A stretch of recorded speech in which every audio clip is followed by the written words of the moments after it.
네, 개별주 포트폴리오 종목 몇 개. 저는 굉장히 간단하게 접근을 했는데 2시간 반 동안 열만 받고 답변을 내지 못했습니다. 답이 없는 문제인 것 같아요.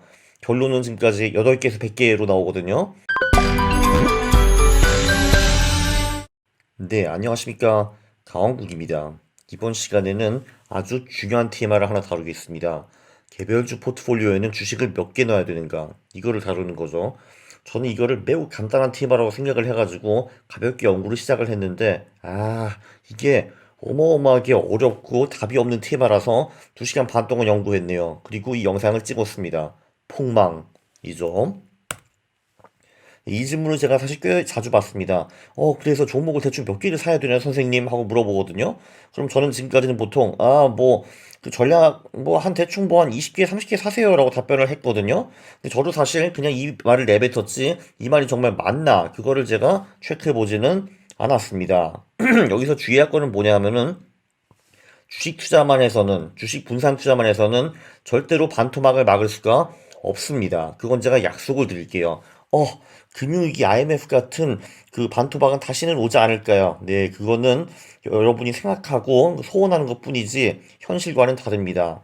지금 제 영상을 보시는 분들 중에 99%가 55세 미만이시거든요.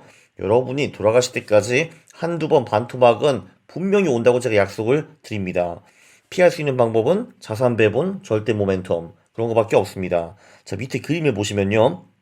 거기 체계적 위험이라고 있어요. 시장 위험이라고. 그거는 아무리 저희가 주식을 많이 사도 분산을 할 수 없는 그런 위험입니다.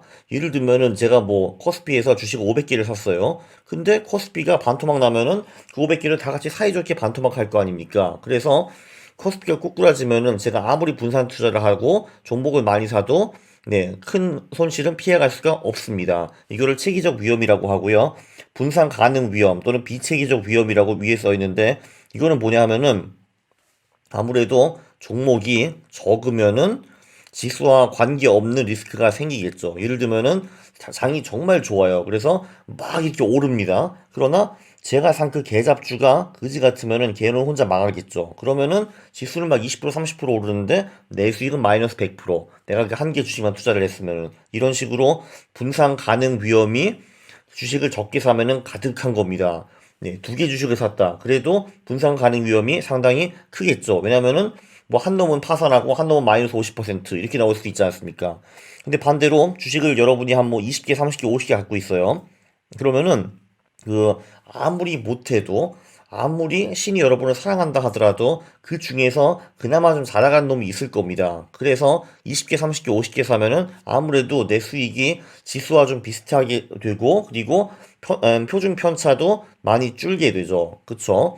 네, 여러분이 정말 일부러 나는 50개를 사가지고 마이너스 100% 수익을 달성해 보겠어. 다 망할 거야. 라고 마음먹고 투자를 해도 아마 그게 힘들 겁니다. 왜냐면은 여러분이 저 주식은 분명히 망할 거야. 샀어. 했는데 그렇게 50개를 사시잖아요. 그럼 분명히 그 중에서 안 망하는 놈도 있고 갑자기 무슨 그 황금 알을 발견해가지고 10배 뛰는 놈도 있고 그리고 작전에 걸려가지고 갑자기 급등하는 주식도 있고 별의별 놈들이 다 나올 겁니다. 그래서 한 50개 주식을 사면은 이 50개 가지고 다 망하는 것도 제가 보기에는 불가능해요. 네, 이렇게 보시다시피 주식 수가 늘으면은 네, 그 수익이 완전히 아작나는 그런 쪽으로 가기가 좀 어렵고 아무래도 좀 대충 주가지수와 비슷하게 가게 되어 있습니다. 네, 네, 물론 슬픈 거는 주식은 아무리 분산 투자를 해도 반토막이 온다. 최근 20년 동안에 반토막이 3번이나 있었습니다. IMF, 인터넷 버블 꺼질 때, 금융위기. 그러나 물론 종목 하나 사가지고 마이너스 100% 막는 것보다는 그래도 MDD 50% 60%가 훨씬 낫습니다. 자, 그래서 제가 뒤져봤는데 이게 의외로 이견이 많아가지고 제 머리가 터졌습니다. 네, 모든 사람들이 인정하는 거는 이런 그 논문이 처음 나온 게 1968년 이반서 아처의 논문이다라는 겁니다. 이게 바로 이 첫 논문인데 얘네들은 10개면 되지 뭐라고 주장을 했습니다. 그 얘네들 말로는 10개 후에 주식수를 늘려봤자 표준 편차가 크게 줄어들지 않는다라는 그 얘기였고요. 네, 1970년에 그 반박 이론이 나왔습니다. 2년 후에 피셔와 롤이라는 분들이 논문을 썼는데, 네, 그 밑에 아주 중요한 그림이 하나 나와 있어요. 얘네들 말로는 주식수가 16개 있으면은 비체계적 위험 90%를 감소할 수 있다. 32개를 사면은 비체계적 위험의 95%가 사라진다라는 내용입니다. 그럼 결론적으로 우리는 20개에서 30개 정도 주식을 사면 되겠네요. 그게 제가 읊고 다니는 바였고, 그래서 이 양반들 말도 30개면 된다잉 하고 이게 전설이 되었습니다. 왜냐면은 이거를 얼핏 들은 저 같은 사람들이 전부 다 20개, 30개면 됩니다 라고 외치고 다니거든요. 네, 이분들이 정말 놀란 거는, 1970년대 그 원시 시대에, 그때는 핸드폰도 없었고, 인터넷도 없었던 정말 척박한 땅 아닙니까? 그분들이 그때 1926년부터 65년 데이터를 막 분석을 하면서 결론을 낸 겁니다. 16개 주식을 사면은 비체계적 위험의 90%가 사라집니다. 이런 식으로요. 대단한 분들이죠. 그래서 초창기에는 뭐 한 8개에서 20개 정도 주식에 분산 투자하면 된다 하는 논문들이 지배적이었습니다. 네, 보시면 유명한 사람들도 꽤 많아요. 94년 이 레일리라는 분은 금융 교과서를 써가지고 아마 인쇄 잘 먹고 있을 겁니다. 네, 91년에 이거를 리서치한 브라일리와 마이어스 이분들 교과서로 제가 대학교에서 금융을 공부를 했었죠. 네, 프렌치 아저씨는 파마랑 찰싹 붙어 다니면서 20몇 년 동안에 맨날 같이 논문을 쓰시는 그 교수님입니다. 샤프도 이거를 연구를 했네요. 바로 저 유명한 샤프 지수를 만든 그 샤프입니다. 노벨상도 받았죠. 이 노벨상 받은 아저씨도 뭐 20개면 괜찮지 않겠어? 이런 식으로 논문을 썼습니다. 정말 이 똑같은 거를 어마어마하게 많은 사람들이 연구했다는 걸 보실 수가 있고요. 네, 그런데 그 후부터 이제 혼란스러운 논문들이 나오기 시작합니다. 이게 주식 간의 상관성은 시간이 지나면서 높아졌고요. 그리고 거래 비용이 낮아졌습니다. 거래 비용이 낮아졌다는 거는 분산 투자가 더 쉬워졌다는 거죠. 그 분산 투자를 해도 우리가 들어가는 금액이 적어들기 때문에 아무래도 그 분산 투자가 유리해졌습니다. 1987년 스타트만이라는 사람이 쓴 논문이 이거 관련해 가지고 몇 개 주식을 포함해야 되는가 이게 가장 많이 멘션을 받은 그런 논문인데요. 제가 한번 봤는데 뭔 말하는지 도저히 모르겠습니다. 수학 끄락끄락 나오는데 뭐 대충 40개 정도라고 하는 것 같아요. 자, 그런데 이때만 해도 그 인덱스 펀드를 거래하는데 수수료가 0.5% 나왔습니다. 그게 나중에 많이 떨어지죠. 네, 그리고 90년대 들어오니까 어떤 놈들은 주식수가 100개 넘어야 된대요. 왜냐면은 얘네들은 오케이 포트폴리오 주식이 10개, 20개 정도만 있어도 한 개 더 추가해가지고 변동성 자체가 떨어지는 거는 별로 크지 않다. 그러나 어차피 우리가 사는 게 그냥 랜덤 20개 포트폴리오 아닌가. 그 랜덤 20개 포트폴리오는 주가 지수와 완전히 높거나 낮은 변동성을 가질 수 있다. 그래가지고 정말 진정하게 시장의 변동성과 어느 정도 비슷하게 가려면은 뭐 종목이 100개 필요하다. 뭐 이런 식으로 아규를 했습니다. 스타트만 아저씨 조금 전에 17년 전에 40개는 괜찮다라고 쓰신 이 양반이 갑자기 17년 만에 튀어나와가지고 여러분 이제 펀드 ETF를 거래하는데 수수료가 이제 0.5%가 아니고 0.15%면 되거든요. 그래서 더 많은 종목을 해가지고 더 많이 분산 투자를 해도 큰 비용 손실이 없습니다. 네 여러분 그래서 25개에서 300개로 하세요 라고 하는데 도대체 이게 뭔 말이요 라고 보니까 이 주식의 기대 수익과 상관성 가정에 따라 가지고 몇 개 분산 투자까지 가능하고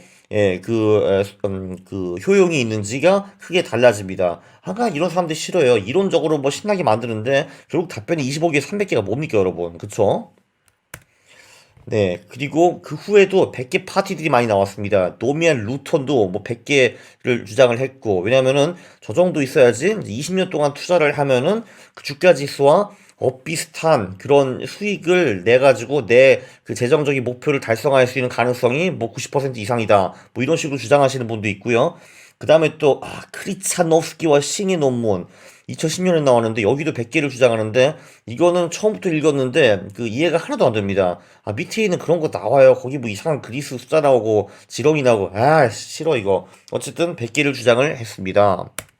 맨 마지막 논문 알렉스 F 타퐁 호주 사람들이 쓴 논문인데요. 2013년에 썼고 얘네들은 5개국의 5개 지표를 분석을 했습니다. 얘네들의 결론도 혼란스럽습니다. 미국 20에서 100개, 일본 대강 비슷함, 영국, 호주, 캐나다 대충 비슷한 게 나왔습니다. 뭐 한 20개에서 100개면 괜찮지 않겠어? It depends 어떤 지표를 쓰는지 행행 이러고 있습니다. 저는 그래서 매우 빡쳤죠. 으악!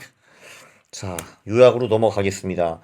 네, 개별주 포트폴리오 종목 몇 개. 저는 굉장히 간단하게 접근을 했는데 2시간 반 동안 열만 받고 답변을 내지 못했습니다. 답이 없는 문제인 것 같아요. 결론은 지금까지 8개에서 100개로 나오거든요. 네, 그런데 중요한 거는 뭐냐. 자, 이제 여러분들한테 도움이 된 얘기를 해드리겠습니다. 지금까지는 도움 별로 안 됐죠. 그쵸? 네, 미국에서 평균 투자자의 종목 보유한 게 4개 정도라고 합니다. 한국은 제가 보기에는 4개 또는 그거를 좀 더 적을 것 같아요. 2개, 3개가 아닐까 싶은데요. 자, 일단 중요한 거는 네, 최소 10개로 늘리세요. 결론이 8개에서 100개인데 어떤 논문도 8개 이하가 좋다라고 한 논문은 없었습니다. 제가 보기에는 최소 10개는 좋을 것 같아요. 자, 이제 여기서 또 도움이 된 얘기를 해드립니다. 네. 아무리 주식을 아무리 많이 사도 큰 NDD는 피할 수가 없어요. 500개를 사고 1000개를 사도 네, 그냥 주식만 하면 반토막이 옵니다. 그래서 제가 보기에는 이 분산 투자는 구색만 맞추는 게 중요한 것 같아요. 중요한 거는 네, 최소 10개이죠.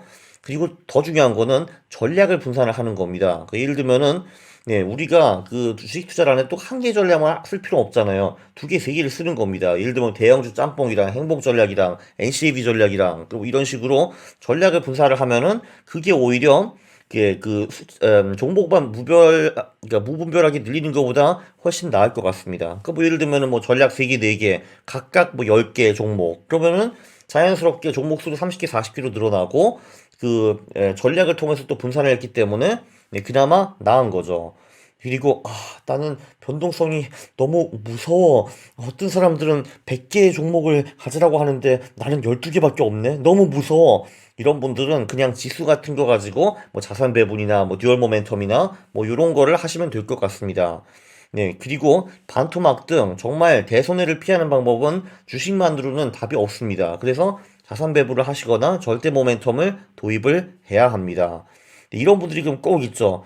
야, 종목을 40개나 사면은 그 많은 종목을 어떻게 관리합니까? 라는 분들이 계시는데, 네, 저는 50개, 60개 맨날 사면서 뭐를 관리해야 되는지 솔직히 잘 모르겠습니다. 왜냐면은 그냥 사가지고 그냥 때 되면 팔면 되는 거 아니에요? 근데 뭘 관리합니까? 근데 이분들이 관리라고 생각하는 거는 제가 보기엔 이거예요. 그냥 이분들이 주식을 40개 샀다 하면은 그 맨날 그 40개를 지켜볼 겁니다. 컴퓨터 앞에서.